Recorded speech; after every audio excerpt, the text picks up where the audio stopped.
안녕하세요. 수도권 근교에서 카페를 운영하는 30대 여성입니다. 저는 나이가 같은 형님과 함께 살고 있고 카페 일도 같이 하고 있어요. 다시 말해 저와 형님은 특별한 일이 없으면 하루 24시간 내내 같이 붙어 있습니다.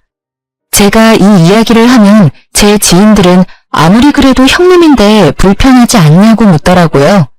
친정 가족과도 이렇게 붙어 있으면 불편하고 사소한 의견 충돌로 싸우게 마련인데 저와 피 한 방울 섞이지 않은 형님과 같이 있으니 불편하기는 합니다. 그래도 아직은 큰 의견 충돌 없고 나름 조용히 잘 지내고 있어요. 사실 저와 형님은 얼마 전까지만 해도 연을 끊느니 마느니 할 정도로 사이가 정말 안 좋았습니다. 그런데 지금은 하루 24시간을 싸우지도 않고 같이 있다니 조금 의아하시죠? 저와 형님이 이렇게 된 이야기 들려드릴게요. 저와 형님은 고등학교 동창이고 제 남편은 저보다 2살 적은 연하남이에요. 처음에는 몰랐는데 상견례 자리에서 제 남편의 누나가 고등학교 동창임을 알았습니다. 우리는 고등학교 때 그다지 친하지는 않은 사이였지만 내심 동창이니 좀 편한 시댁이 되지 않을까 하는 기대를 했어요. 저희 부모님도 그랬고요. 그러나 저의 시집살이는 절대 평탄하지 않았습니다. 결혼 후 한 달 뒤, 그날은 며느리로서 맞이하는 첫 명절날이었어요. 저는 첫 명절이니 잘 보이고 싶은 마음에 한복을 곱게 차려입고 시댁에 찾아갔습니다. 첫 명절이라고 한복을 입고 온 거야? 애쓰는 건 알겠는데 한복이 틀렸어. 한복이 틀렸다니 무슨 소리야? 야, 이주희, 말 똑바로 못해? 나랑 너랑 고등학교 때는 친구였어도 지금은 내가 너 형님이야. 존댓말 써야지 어디서 지금 반말을 찍찍 뱉어대? 미진이 말이 맞아. 아무리 너희 둘이 같은 학교 동창이었어도 이제는 상황이 달라. 주희 너는 이제부터 미진이한테 꼬박꼬박 존댓말 써가며 형님 호칭 똑바로 붙이도록 하렴. 그래야지 친척들이나 남들한테 싫은 소리 안 들어. 알겠니? 주희야, 엄마랑 나는 너가 혹시라도 나중에 우리 친척 어른들에게 크게 욕먹을까봐 걱정돼서 하는 이야기야. 그니까 이제 절대 여기 시댁에서는 나는 물론 우리 동생에게도 반말하지 마. 알겠어? 우리 친척분들 그런 거 정말 싫어하셔. 알겠지? 뭘 이런 거 가지고 애를 혼내? 그래도 주인은 첫 명절이라고 생각해서 한복 입고 왔는데 그 마음이 예쁘잖아. 다들 너무 뭐라고 하지 마. 주희야, 새벽부터 오느라 수고 많았다. 인자한 시아버지와는 다르게 시어머니는 첫 명절에 며느리의 군기라도 잡으려는지 도끼 눈을 뜨며 제 말이나 행동, 복장까지 지적하기 바빴습니다. 그런 시어머니도 시어머니지만 옆에서 얄밉게 말하는 형님이자 제 동창 김미진은 한 대 때려주고 싶을 만큼 아주 미워 보였어요. 당신은 좀 가만히 있어봐요. 여자들끼리 이야기하는데 뭘 끼어들어? 그냥 아무 말 말고 들어가서 잠이나 자요. 유일한 제 편인 듯했던 시아버지는 시어머니의 성화에 아무 말도 못하고 큰 방으로 들어가 버렸습니다. 남편은 잠깐 주차장에 짐 가지러 간다더니 함흥 차서였고 저는 그저 이 상황이 너무 불편했어요. 지금 할 음식이 얼마나 많은데 불편하게 한복을 다 입고 와? 게다가 한복도 그게 뭐니? 너는 누기 홍상도 몰라? 갓 결혼한 사람은 녹색 저고리에 붉은 치마를 입어야 한다는 거. 그래, 맞아. 한복을 입으려면 제대로 입고 와야지. 네 한복만 보면 새색시가 아니라 무슨 파티장 가는 사람인 줄 알겠어. 아, 맞다. 너 고등학교만 졸업했지? 그래서 모기 홍상이라는 단어도 모르겠네. 얼른 옷이나 편한 옷으로 갈아입고 와. 왜 시키지도 않은 짓을 해서 이렇게 사람 정신 사납게 만드는지 원. 빨리 이 옷으로 갈아입고 나와라. 할 일 많다. 시어머니는 저를 창고방으로 밀어넣으며 몸빼 바지에 목이 늘어난 티셔츠를 던져주셨습니다. 저는 기껏 예쁘게 차려입고 왔는데 칭찬은커녕 구박이나 듣고 있으니 너무 속상했어요. 시어머니가 던져주신 옷으로 갈아입으며 앞으로 시댁에서 무시당하지 않고 살려면 정신 똑바로 차려야겠다고 생각했습니다. 옷을 다 갈아입고 나오니 형님이 제 앞에 천조가리를 하나 던졌어요. 자, 이거 선물. 네 몸빼바지랑 잘 어울리겠네. 이거 입고 열심히 부침개도 부치고 요리도 하고 설거지도 해. 넌 이 집의 며느리니까 당연히 그렇게 해야 하는 거 알지? 형님이 던져준 천조가리는 바로 앞치마였는데 이미 김치 국물이 여기저기 묻어 있었고 세탁도 전혀 하지 않았는지 이상한 냄새까지 났습니다. 지금 누나한테 이게 뭐하는 짓이야? 아침에 한복 입고 있는데 그 옷은 또 뭐고? 누나? 네 누나는 나야. 어디서 지금 누나라 그래? 그냥 이 와이프 이름 부르든가 아니면 아내라고 호칭해. 너도 고졸 출신인 제 딸아 무식해지냐? 형님은 큰 목소리로 제 남편을 구박했고 그 덕에 잠깐 방에 들어가셨던 시부모님까지 다 거실로 나오셨습니다. 다들 첫 명절부터 왜 이리 소란이냐? 대체 미진이 너는 왜 주의를 그렇게 못 잡아먹어서 한달이야? 그게 아니라 미진이가 주희한테 시댁에 대한 예의를 알려주는 거지. 첫 명절에 그렇게 화려하게 꾸미고 오는 새댁이 세상 천지에 어딨어? 당신도 괜히 주의 편들지 말고 그냥 조용히 있어요. 평소처럼 가만히 있다가 부침개 다 되면 먹기나 하면 되지. 뭘 자꾸 평소답지 않게 왔다 갔다 하며 참견질이야? 영진이 너도 괜히 주희 옆에 붙어있을 생각 말고 너네 아버지랑 같이 방에 들어가 있어. 알겠어? 시어머니는 시아버지와 남편에게 방에 들어가서 쉬라고 한 뒤 저에게는 일거리를 잔뜩 던져주셨습니다. 제가 부쳐야 할 부침개의 종류가 무려 7가지나 되었고 잡채에 만두까지 빚어야 했어요. 이렇게 본격적으로 일을 할 동안 시어머니와 아가씨는 옆에서 아무것도 하지 않고 입으로만 시키기에 바빴습니다. 저는 첫 명절이라 어지간하면 조용히 보내고 오려고 했으나 시어머니와 아가씨는 정말 너무하더군요. 제가 여기서 하라는 대로 다 하면 앞으로도 이렇게 저는 시댁에 종살이를 하는 것은 불보듯 뻔한 일이죠. 어머니, 형님, 저 혼자 이 많은 음식 못해요. 저 혼자 하는 것보다는 셋이서 나눠서 일하는 것이 빨리 끝나니까 어머니와 형님도 같이 해요. 저는 마저 전을 부칠 테니 어머니는 잡채 좀 해주시고 형님은 만두를 빚어주세요. 그럼 빨리 일도 끝나고 좋잖아요. 뭐라는 거야? 당연히 며느리가 시댁에 왔으면 음식하고 일해야 하는 거 아니야? 꼴랑 1시간 해놓고 힘들어. 우리 엄마는 매년 명절 때마다 이 모든 것을 혼자 다 하셨어. 이제 네가 이 집 며느리니까 당연히 네가 다 해야지. 어머니가 이 모든 것을 혼자 다 하실 동안 형님은 옆에서 뭐 하셨어요? 설마 음식하는 거 하나도 안 도와드리고 다 되면 나와서 밥만 축낸 건 아니죠? 너는 어떻게 말을 그렇게 하니? 미진이 얘는 그동안 공부하느라 음식 같은 거 하나도 못해. 얘가 그동안 대학교 졸업하고 지금은 공무원 공부하느라 얼마나 스트레스 받는데 어떻게 이깟 음식 만드는 것을 시키니? 엄마, 쟤는 고졸이잖아. 천하 태평하게 카페에서 커피나 내리고 있는 무식한 게 뭐 그딴 걸 알겠어? 형님은 계속 무슨 말만 하면 제가 고졸이라며 무시를 해댔습니다. 제가 고졸이라는 것이 틀린 말은 아니지만 공부를 못했던 것은 아니었어요. 사실 고등학교 때 저는 전교 1등을 도맡아서 했고 형님은 전교 2등이었습니다. 저는 고등학교 졸업 후 대한민국 사람이라면 누구나 알만한 좋은 대학교에 입학은 했으나 대학교 입학 후 집안 형편이 어려워져서 어쩔 수 없이 중퇴했어요. 그 뒤로 과외부터 시작해서 편의점, 음식점 등 불법적인 곳만 아니면 어디든 가서 아르바이트하며 돈을 모았습니다. 그러기를 2년 정도 지나니 적지 않은 돈이 모였고 그 돈으로 다시 대학교에 갈까 했으나 대학교보다는 제 사업을 시작해보는 것이 더 좋겠다는 생각이 들었어요. 그래서 카페를 차렸고 많은 시행착오 끝에 지금은 풍족하게 먹고 살 정도의 순수익으로 나오고 있습니다. 제가 이렇게 될 동안 형님은 수도권 4년제 대학교에 입학하여 무사히 졸업했어요. 아이, 고졸. 조금 있으면 점심시간이라 밥도 차려야 하는데 좀 서둘러. 언제 음식을 다 하려고 그래? 형님은 저를 고졸이라며 계속 비꼬면서 말을 했고 제가 한마디 하려던 차 남편이 먼저 형님에게 화를 내기 시작했습니다. 김미진, 너 진짜 너무한다. 어떻게 내 와이프한테 그딴 식으로 말해?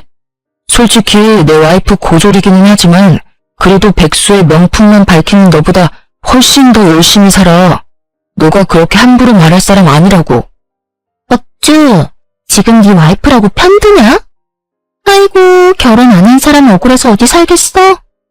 사실 형님은 대학교 졸업 후 오랜 기간을 취업준비생으로만 있다가 30살이 넘은 지금은 4년째 공무원 시험 준비를 하고 있었어요. 다시 말해 형님은 대학교 졸업 후 그 어느 회사에 들어가 본 적도 없고 그저 취업 준비와 공부만 하며 살았습니다. 그냥 부모님의 돈으로 먹고 사는 백수였던 것이죠. 솔직히 가슴에 손을 얹고 생각해봐. 네가 이 집에서 뭘 하는데? 엄마 도와서 집안일을 거들기를 하냐? 아니면 나가서 돈을 벌어오기를 하냐? 4년제 대학교를 졸업하면 뭐해? 30살이나 넘긴 지금까지 취업 하나 못해서 아직도 부모님 돈이나 타먹고 살면서. 그리고 꼴의 분수를 알아야지.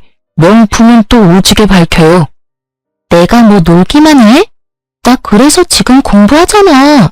공무원 되려고 공부하고 있잖아. 내가 1년만 맘 잡고 하면 나 분명히 공무원 된다니까. 그리고 내가 명품을 사든 말든 네가 뭔 상관인데? 야, 그 명품들 다 네 돈으로 샀어? 내가 부모님께 드리는 용돈으로 산 거잖아. 아니야? 무슨 기생충도 아니고 사람이 염치가 있으면 나가서 아르바이트라도 좀 해. 지 손으로 돈도 한 푼 못 버는 주제에 어디서 지금 신우짓이야? 그리고 내 와이프 이렇게 생각 없이 사는 네가 함부로 무시할 사람 아니야. 다시는 내 와이프 무시하지 마. 형님과 남편의 다툼을 가만히 듣고만 계시던 시어머니는 남편의 등을 짝소리나게 때리셨습니다. 솔직히 저로서는 남편이 틀린 말을 한 것 같지는 않은데 시어머니의 행동이 조금 우아했어요. 김영진, 누나한테 대들어? 주희 너는 도대체 우리 아들을 어떻게 구워 삶았으면 누나한테 큰 소리니? 지금껏 단 한 번도 우리 아들, 딸 이렇게까지 싸운 적 없었다.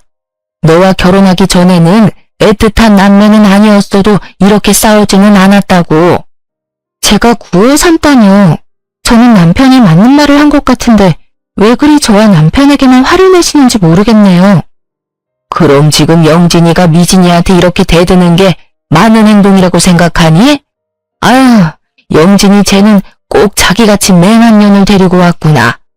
어릴 때도 공부를 지지리도 못하더니 커서도 저렇게 지 고집만 부리고 다녀요. 아유, 속 터져. 사실 남편은 어릴 때 공부하는 것을 정말 싫어했고 성적도 중하위권이었습니다. 이 성적으로 대학교에 가봤자 돈과 시간 낭비라고 생각한 남편은 고등학교 졸업 후 각종 아르바이트를 하며 돈을 모았고 그러다 우연한 기회에 도배 자격증을 따게 되었어요. 어릴 때부터 일해온 탓에 지금은 경력도 꽤 많고 이 업계에 입소문도 나서 어지간한 대기업 연봉만큼은 받으며 일하고 있답니다.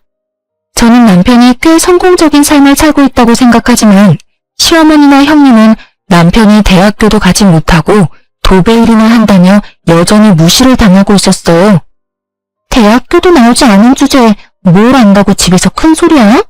너나 네 와이프나 둘 다 멍청한 건 똑같아. 미진이 말이 맞아. 내가 영진이 네가 아들이라고 얼마나 공들여서 키운 줄 알아? 그런데 너는 대학교도 못 나오고 한다는 일이 꼴랑 남의 집 도배해주는 거야? 그걸로 돈 벌어봤자 얼마나 번다고. 지금은 네 누나가 돈 못 벌지만 그래도 제가 마음먹고 공부해서 공무원만 돼봐. 그러면 아주 너보다는 100배 1000배는 돈 더 벌걸? 그놈의 대학교. 내가 대학교는 못 나왔지만 누나처럼 엄마한테 돈 달라고 한 적 있어? 누나처럼 자기 분수도 모르고 명품만 밝히면서 부모 등골 뽑아먹은 적 있냐고. 나 정말 고등학교 졸업 이후로 단 한 번도 엄마한테 10원 한 장 받은 적 없었고 오히려 내가 꼬박꼬박 용돈 보냈어. 그런데 그 잘난 대학교까지 나온 누나는 여전히 백수야. 여전히 엄마 등쳐먹고 살면서 명품이나 밝히는 철없는 백수라고. 세상 사람들에게 물어봐. 내가 더 나은지 아니면 누나가 더 나은지. 시어머니와 남편의 대화는 점점 더 격해졌고 그 이야기를 듣고 있는 저도 화가 많이 났습니다. 사실 저도 대학교 입학은 했지만 결국엔 남편처럼 졸업은 못한 고졸이잖아요. 고졸인 남편을 무시하는 것은 꼭 저를 무시하는 것만 같았습니다. 명절이고 뭐고 다 필요 없어. 누나, 가자. 이딴 집구석 이제 다시는 오지 말자. 남편은 화가 많이 나서 제 손을 잡아 끌고 가져온 짐을 챙기기 시작했습니다. 시어머니와 형님은 남편을 말리기 시작했고 시끄러운 소리에 방에서 주무시던 시아버지까지 나오셨어요. 이게 지금 뭐 하는 짓이야? 기분 좋은 명절날 왜 싸움박질이나 하고 있느냐고. 누나가 왜 아직도 지 앞가림 못하고 저러고 사는지 알아요?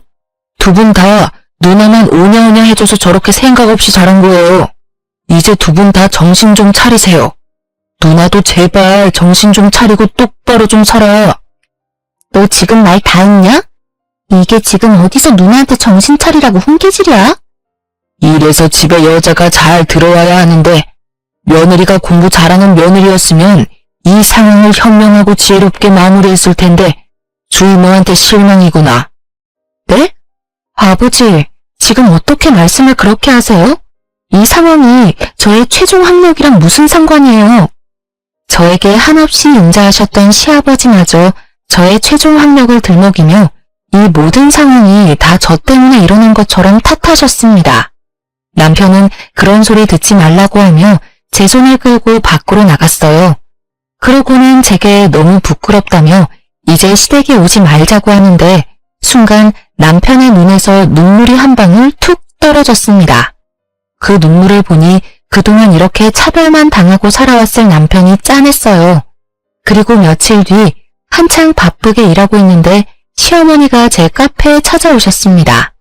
시어머니는 생각보다 큰 규모의 손님도 적지 않은 것을 보고 놀란 표정을 지으셨어요. 생각보다 카페가 크고 손님도 많구나. 명절에는 나나 미진이가 조금 과한 것 같았어. 그런데 아무리 그래도 그렇지 어떻게 며느리가 첫 명절에 그러고 가버리니? 남편이 제 손을 끌고 나가버리는데 어떻게 해요? 그럼 그 상황에서 저만 안 간다고 버텨요?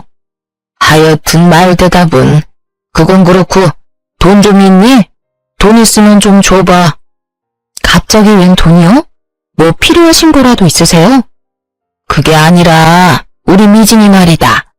비록 지금은 직장이 없는 백수지만 언젠간 공무원도 될 건데 남들 보기에 없어 보이면 안 되잖아. 옷, 가방, 신발 다 명품인데 미진이가 자동차가 없어.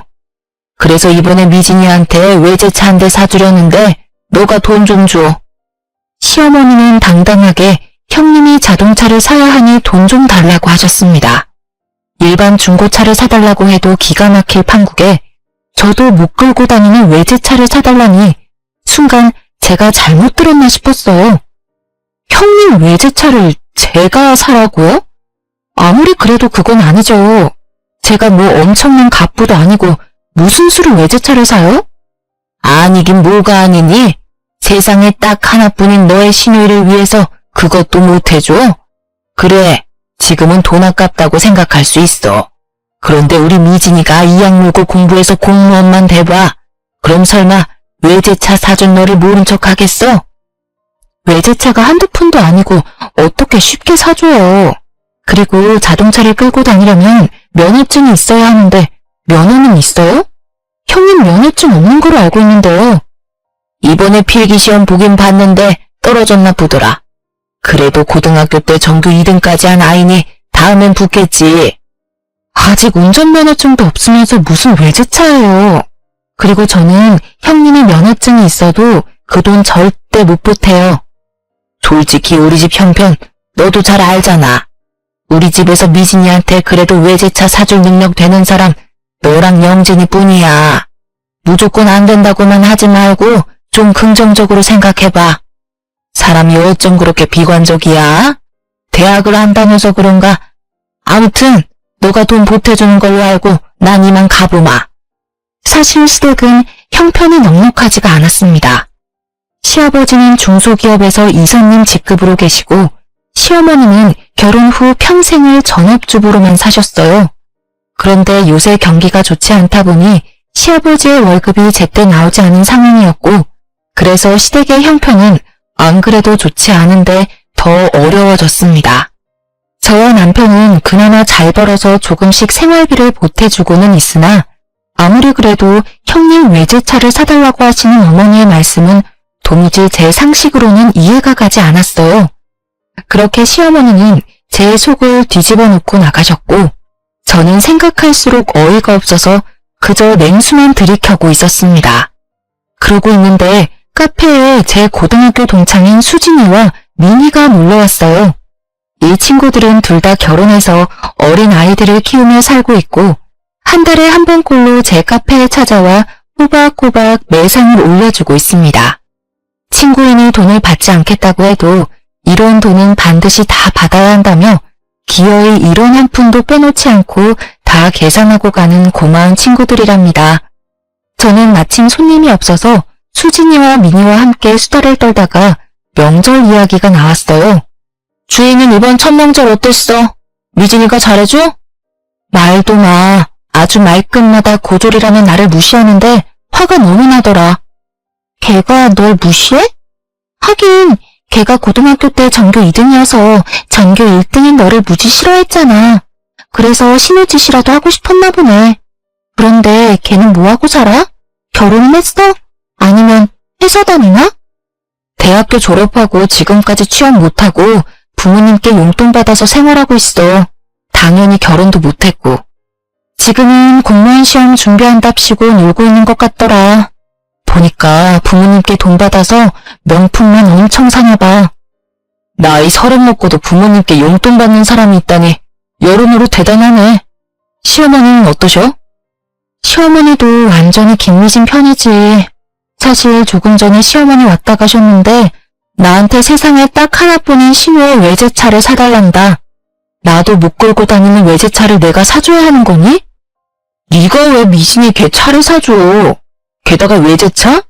외제차가 네 집 개 이름도 아니고 그걸 어떻게 사줘? 정말 너무하시네. 근데 웃긴 건 우리 형님 말이다. 운전면허도 없어.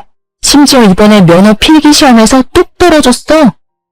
우리 셋은 한참을 신나게 이야기하고 있는데 갑자기 민희가 옆을 보며 당황하는 표정을 지었습니다.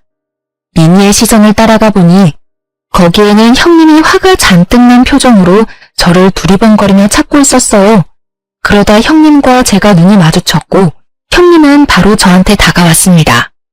야, 너 우리 엄마한테 내 차 못 사준다고 했다며? 이진이 오랜만이다. 잘 지냈어?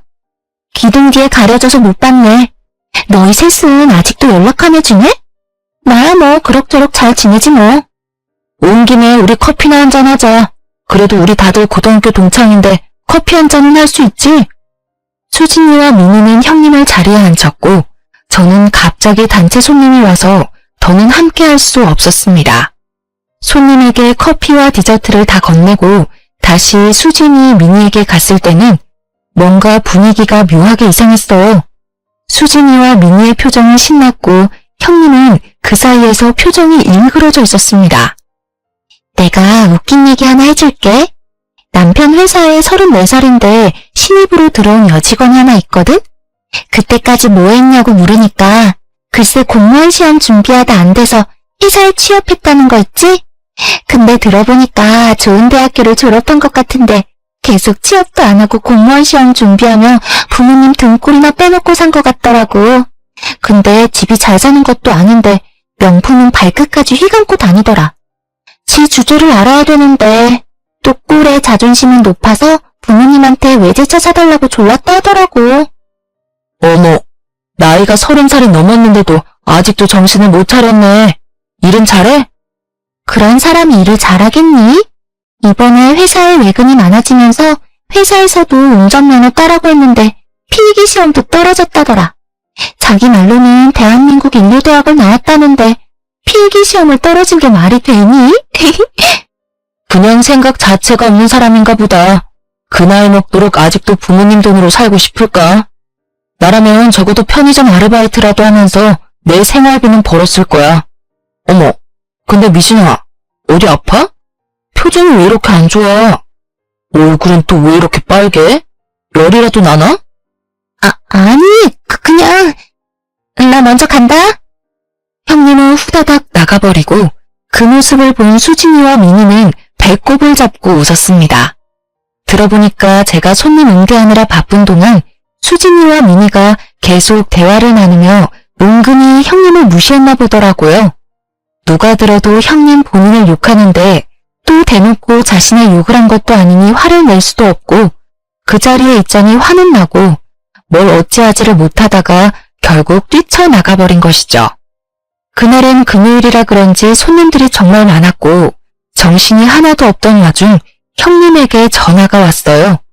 화장실 갈 새도 없이 바빴던 터라 형님의 전화도 당연히 받을 수 없었고 그렇게 마감까지 아주 바쁘게 보냈습니다. 그리고 퇴근 후 남편과 간단히 맥주 한잔을 한 후 잘 준비를 하는데 밖에서 누가 우리 집 문을 3개 두드리더라고요. 문을 열어보니 형님이었는데 술을 얼마나 먹었는지 제정신이 아니었습니다. 야, 네가 뭔데 감히 친구들한테 내 욕을 해? 아까 수진이랑 미니 말이야. 어떻게 걔네들이 내 이야기를 다 알아? 무슨 소리세요? 수진이랑 미니가 뭘 어쨌는데요? 걔들 남편인가 하는 사람이 다니는 회사 여직원 이야기. 내 이야기 아니냐고. 네? 저는 전혀 모르겠는데요. 발뺌하는 거 봐. 좋은 대학교 졸업하고 취업 안 하고 공무원 준비하면서 부모님 등골 빼먹는 이야기. 운전면허 떨어지고 외제차 사달라고 한 것까지 다 내 이야기잖아. 나랑 나이도 같고 말이야. 내가 바본 줄 알아? 그 회사에 형님 같은 사람이 또 있나 보죠 뭐. 세상에 나랑 똑같은 사람이 또 어딨어? 그게 말이 돼? 잘 알긴 하네. 들어보니까 와이프는 그냥 사실을 다 말한 것 뿐인데 그게 이 밤에 이렇게 와서 행패를 부릴 정도로 화낼 일이야? 술 취했으면 집에 가서 곱게 잠이나 자. 여기서 주정 부리지 말고. 뭐? 주정? 너 누나한테 말 다 했냐? 형님은 술에 잔뜩 취해서 언성이 점점 높아지기 시작했고 남편은 그런 형님을 쫓아내버렸습니다. 내심 형님이 술에 많이 취해서 혼자 길 가다가 무슨 일을 당할까 걱정되긴 했는데 남편은 술에 아무리 취했어도 항상 집은 알아서 잘 찾아갔다고 하며 걱정하지 말라고 했어요. 그렇게 저와 남편은 잠이 들었습니다. 한창 잘 자고 있는데 남편의 핸드폰이 무섭게 울렸어요. 시계를 보니 새벽 3시였고 뭔가 불길한 기운을 느끼며 전화를 받았습니다. 잠시 후 남편은 귀신이라도 본 것처럼 손을 덜덜 떨고 얼굴은 창백해졌어요. 무슨 일이야? 왜 그래? 우리 부모님이 돌아가셨대. 그게 무슨 자다가 봉창 두드리는 소리야? 보이스피싱이나 그런 거 아니고 진짜야? 전화 건 사람이 누구였는데? 남편의 말로는 형님이 술 취해서 집으로 가다가 길바닥에 누워 잠이 들었는데 마침 순찰 중이던 경찰이 형님을 발견하고는 경찰서로 데리고 갔다고 합니다. 그리고서 시부모님께 연락했는데 시부모님은 딸이 그 새벽에 술에 취해 경찰서에 있다니 얼마나 놀라셨겠어요. 그래서 정신없이 운전하다가 화물차를 들이박아 교통사고가 크게 나서 현장에서 돌아가셨다는 것입니다. 저는 시부모님에 대한 애틋한 정이 있던 것은 아니었지만 건강하셨던 분이 갑자기 돌아가셨다니 너무 충격적이었어요. 그렇게 저와 남편은 시부모님의 장례를 치르게 되었습니다. 장례식장을 잡고 영정사진을 준비하는 동안에도 형님은 여전히 술이 끼지 않아 해롱거렸습니다. 새벽녘이 다 돼서야 형님은 정신을 차렸고 부모님이 교통사고로 돌아가신 상황을 알게 되었어요. 지금껏 제대로 된 효도도 못했는데 나 때문에 돌아가신 거야, 나 때문에. 내가 술만 먹지 않았어도. 형님은 어린 아기처럼 발을 동동 구르며 우는데 그래도 고등학교 때부터 알던 사이라 그런지 안타까워 보였습니다. 그래서 형님 옆에 앉아 형님의 어깨를 토닥였는데 형님은 저를 째려보더니 확 미는 것이 아니겠어요? 이게 다 너 때문이야. 네가 우리 엄마가 찾아갔을 때 돈 빌려준다는 소리만 했어도 아니지. 수진, 미니 그년들한테 내 이야기만 하지 않았어도 내가 이렇게 술을 마시지 않았을 거다냐. 그럼 우리 부모님 두 분 다 이렇게 허망하게 돌아가시지는 않았겠지. 형님의 어이없는 억지에 저는 기가 막혀서 말이 안 나왔습니다. 사고로 돌아가신 것을 다 제 탓을 하는데 제가 거기서 뭐라 맞받아칠 말이 하나도 생각이 나지 않더라고요. 너도 솔직히 우리 부모님 싫었지? 넌 지금 속으로 신나서 만세삼창이라도 부르고 싶겠다, 그치? 무슨 말을 그렇게 해. 내가 형님이라고 대접해주니까 웃음냐? 둘 다 그만해. 여기 부모님 장례식장이야. 싸움터 아니라고. 싸우더라도 장례식 다 끝나고 싸워. 울부짖음에 가까운 남편의 말에 저와 형님의 대화는 중단되었습니다. 그 뒤로도 형님은 제게 자기 부모님을 죽인 년이라며 끔찍한 원수를 보듯이 저를 흘겨보았어요. 남편은 형님의 그런 모습을 보면서도 아무런 말도 하지 않았습니다. 그저 부모를 잃은 상실감과 깊은 슬픔에 빠져 주변 상황 따위는 전혀 보이지 않는 듯 했어요. 저는 그런 남편을 따라 형님이 제게 어떤 소리를 하든 철저히 못 들은 척하며 손님 맞이를 했습니다. 형님은 그런 제가 더 얄미워 보였는지 더 큰 소리로 제 욕을 해대기 시작했지만 저나 남편이나 그런 형님을 무시했어요. 그렇게 슬프기도 화가 나기도 한 장례식을 무사히 마치고 집에 돌아가려는데 형님이 저를 붙잡았습니다. 야, 인사 안 해?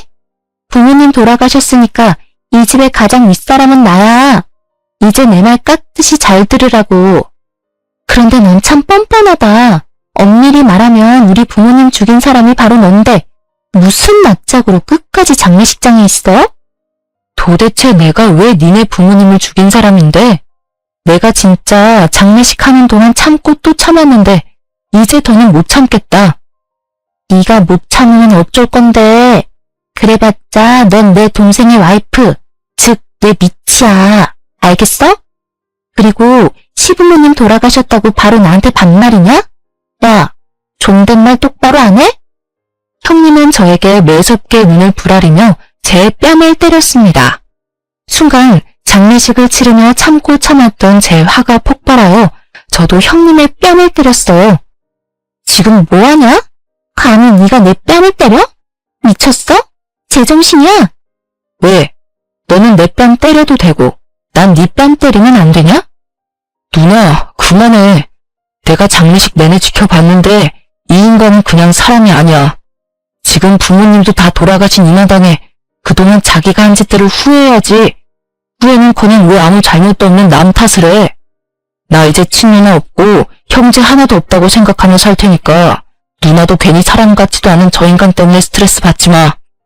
야, 니랑 전에는 이혼 도장 찍으면 남남이지만 너랑 나는 피가 섞인 남매야. 가족이라고. 그런데 어떻게 네가 그딴 식으로 말해? 가족도 가족다워야지. 네가 그러고도 인간이냐? 그렇게 부모님 등골 쭉쭉 빼먹고 항상 자기 탓은 안 하고 남 탓만 하고 살지. 어디 한번 계속 그렇게 기생충처럼 살아봐. 어디 얼마나 잘 먹고 잘 사나 내가 두고 볼게. 아니다. 그냥 알아서 잘 살아.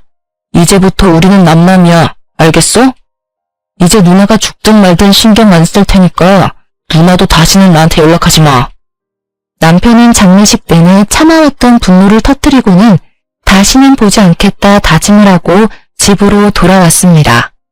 그렇게 한 달 뒤 카페에서 일하고 있는데 형님이 제 카페에 찾아왔어요. 순간 장례식장에서의 일이 생각나 확 쫓아내버릴까도 생각했지만 무슨 말을 하러 왔나 궁금해서 일단 들어오라고 했습니다. 카페는 여전히 잘 되네. 내가 부탁을 좀 하나 하려고 하는데 요새 내가 취업 준비하느라 조금 바쁘거든? 네, 형님도 이제 공부해도 안 되는 공무원 말고 취업 준비하셔야죠. 잘 생각하셨어요. 말 얄밉게 하는 건 여전하네. 그런데 면접 보러 가려면 정장도 필요하고 어울리는 구두도 있어야 하는데 지금 돈이 없어. 사실 부모님이 주신 돈 다 써버렸거든. 부모님이 뭐 보험에 들어놨던 것도 아니고 말이야. 설마 그래서 제게 돈을 달라고 오신 건 아니죠? 나도 양심이 있고 염치가 있어. 난 뭘로 보고. 그냥 내가 정식으로 취업하기 전까지만 여기 카페에서 일하게 해줘. 상황을 보아하니 항상 돈을 주시던 시부모님이 돌아가시니 형님은 경제적으로 힘들었고 그래서 제게 도움을 요청하러 온 것 같았습니다. 그런데 형님의 표정은 여전히 당당했고 기고만장했어요. 형님, 그런데 저는 지금 있는 직원으로도 충분해서 더는 사람을 고용할 계획이 없는데요. 뭐 정 급하시면 최저시급 받으며 설거지나 주방 청소는 어때요? 그거라도 하실 수 있겠어요? 뭐? 설거지나 주방 청소? 날 뭘로 보고 그런 일을 시켜? 내가 이 나이 먹고 그런 일을 어떻게 해? 나 이래봬도 대한민국 국민이라면 다 아는 대학교 나온 여자야. 난 최저시급 받으면서 그런 일 못해. 못하시겠으면 가서 다른 일 알아보시던가요. 저는 굳이 사람이 필요하지 않아요. 형님은 씩씩대면서 카페를 나갔고 저는 그러든 말든 신경 쓰지 않았습니다. 그런데 다음날 형님이 다시 카페에 찾아왔습니다. 어제도 오셨는데 오늘은 또 무슨 일이세요? 어제 네가 그랬지? 설거지에 주방 청소 아르바이트 시켜줄 수 있다고. 뭐 여기서 돈 벌어봤자 코딱지만큼이겠지만 그래도 한번 그 일이라도 해볼게. 요새 경기가 어려워져서 그런가 아르바이트 자리가 어쩜 이렇게 하나도 없는지. 당분간 그 일이나 좀 하지 뭐. 그래도 되지? 형님은 어제 계속 아르바이트를 구하려 했지만 생각보다 쉽지 않았는지 다시 제 카페에 찾아와 일을 해보겠다고 했습니다. 솔직히 형님이 못 믿어왔지만 그래도 고등학교 때부터 알던 사이였기에 속는 셈 치고 한번 일을 맡겨보기로 했어요. 그렇게 2시간이나 지났으려나요? 손님들은 밀어닥치는데 컵이며 접시가 하나도 없는 것입니다. 혹시나 하는 마음에 주방에 가보니 설거지를 하고 있어야 할 형님이 보이지 않았어요. 화장실에도 매장에도 그 어디에도 보이지 않아 형님에게 전화를 걸었습니다. 야, 나 몸살 난 것 같아. 설거지 못하겠어. 몸살? 고작 2시간 일하고 몸살? 하긴 나이 34살 먹도록 아르바이트 한번 제대로 해보지 않은 네가 뭘 할 수 있겠니? 솔직히 형님이 일을 잘할 것이라고는 애초에 기대도 하지 않았지만 그래도 저는 하루는 버틸 줄 알았습니다. 그런데 하루는커녕 고작 2시간 하고 도망을 갔다니 좀 어이가 없었어요. 고작 2시간이라니 내 생에 그렇게 힘든 일은 처음이다. 그리고 말이야 설거지하면서 생각해보니까 내가 이래봬도 대한민국에서 알아주는 4년제 대학교 나온 여자잖아. 그럼 내가 고작 최저시급 받으면서 설거지나 한다는 게 어디 말이 되니? 그래서 내가 관둔 거야. 내가 때려치운 거라고. 야, 내가 정말 너 고등학교 동창이기도 하고 너보다 사회생활을 더 많이 한 사람으로서 충고 한마디 하는데 인생 그따위로 살지 마. 야, 꼰대냐? 그깟 아르바이트 좀 더 많이 해봤다고 어디서 나를 가르치려고 그래? 내가 너보다 더 윗사람인 거 잊었어? 윗사람이면 윗사람처럼 행동해, 김미진. 이제 이 세상에 너의 어리광 받아주고 너가 필요할 때마다 돈 주시던 너의 부모님 안 계셔. 이 세상에 너를 쉽게 받아줄 사람 아무도 없다고. 너도 이제 정신 좀 차리고 똑바로 좀 살아. 알겠어? 야, 어디서 고졸 주제에 나를 가르치려고 그래? 대학교 졸업장도 없는 주제에. 그깟 대학교 졸업장이 뭐가 그리 중요하다고. 뭐 있으면 없는 것보다는 낫겠지. 그런데 말이야, 지금 세상이 변했어. 너 생각처럼 명문대학교 졸업장이 너를 먹여 살려주는 그런 시대 이젠 아니라고. 정신 좀 차리고 현실을 제대로 봐. 알겠어? 내가 마음만 먹으면 대기업 어디든 다 갈 수 있어. 알아? 나중에 내가 대기업 취직하면 나한테 돈 달라는 소리나 하지 마. 그래, 제발 부탁이다. 제발 마음 좀 딱 먹고 대기업이든 중소기업이든 어디 회사 생활이나 한번 좀 해봐. 그래서 내 앞에서 한번 떵떵거려 보라고. 알았냐? 형님은 화를 잔뜩 내며 전화를 끊었고 그 뒤로 연락이 되지 않았습니다. 엄밀히 말하면 저나 남편이나 굳이 형님에게 연락하지 않았어요. 솔직히 남편도 그동안 고졸에 도배일이나 한다며 형님한테 하도 무시당하고 살아서 남편도 형님에 대한 애틋한 감정 따위는 없었거든요. 그 뒤로 석 달이 지났습니다. 카페는 여전히 잘 되고 있었고 특히 그날은 개업 이래로 최대의 매출을 찍은 날이라 뿌듯하고 즐거운 마음으로 가게를 정리하고 있었어요. 영업이 다 끝났는데 누군가가 거짓골로 가게 문을 열고 들어왔습니다. 자세히 보니 형님이었어요. 주희야, 제발 나 좀 살려줘. 너무 배도 고프고 당장 잠잘 곳도 없어. 형님은 저를 보더니 대뜸 무릎을 꿇으면서 엉엉 울기 시작했습니다.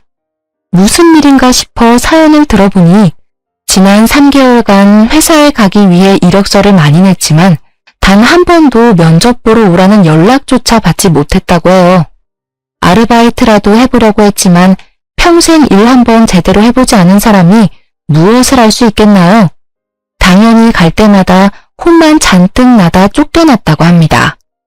당장 먹고 살 방법이 없어져서 집도 다 팔고 부모님의 돈으로 샀던 명품 가방도 다 팔고 찜질방을 전전하며 살았다고 해요. 그래서 말인데 나 오늘 너네 집에 가서 자면 안 될까? 정말 이제는 밖에서 노숙해야 할 판이야. 아무것도 없다고. 형님은 애처로운 눈빛으로 제게 부탁을 했지만 그동안 형님이 저를 무시했으니까 솔직히 같이 집에 가기 싫었어요. 남편에게 전화해서 물어보니 남편 역시 절대 안 된다고 하더군요. 그런데 또 여자인데 밖에서 자라고 할 수는 없으니 그냥 가게에서 자라고 하고 왔습니다. 다음날 저는 카페에 출근해서 깜짝 놀랐어요. 솔직히 그동안 형님의 행적을 보았을 때 카페에 엉망진창이 되어 있을 것으로 생각했습니다. 그런데 시키지도 않은 가게 청소에 정리까지 다 해놨더라고요. 그 모습을 보니 형님이 아주 약간은 철이 든 것으로 보여서 속는 셈 치고 형님에게 설거지 좀 해달라고 했습니다. 설거지? 알았어. 내가 할게. 또 시킬 일 있으면 뭐든 말만 해. 나 열심히 일할게. 쫓아내지만 말아줘. 형님은 제 말이 떨어지기가 무섭게 주방으로 들어가 컵과 그릇에 광이 날 때까지 설거지를 열심히 했습니다. 그 뒤로도 가게의 온갖 구중일을 도맡아 했어요. 그리고 4개월이 지난 지금까지도 눈땡이 한번 부리지 않고 아주 열심히 일하고 있답니다. 지금은 달라진 형님과 함께 우리 집에서 같이 생활하고 있어요. 사실 불편하기는 하지만 그래도 형님이 집안일도 잘 도와주고 있습니다. 그동안 형님에 대한 안 좋은 기억만 가득한 저와 남편이지만 이제 마음의 벽을 허물고 서서히 형님의 가족으로 받아들여 보려고 해요. 저와 형님의 길고 긴 이야기는 여기까지입니다. 사실 여기에 이렇게 사연을 보내는 것이 형님의 욕을 쓰는 것 같아 조금 찔리기는 하지만 그래도 형님도 한번 우리 이야기 써보라고 해서 이렇게 글을 남겼어요. 마지막으로 여기에 제 동창이자 형님인 미진이에게 한마디 하고 싶네요. 미진아, 한동안은 내가 너를 오해했지만 그래도 이제는 평생 가족으로 함께 늙어가고 싶다. 우리 이제는 제발 싸우지 말고 행복하게 살자. 지금까지 저의 이야기 들어주셔서 감사합니다.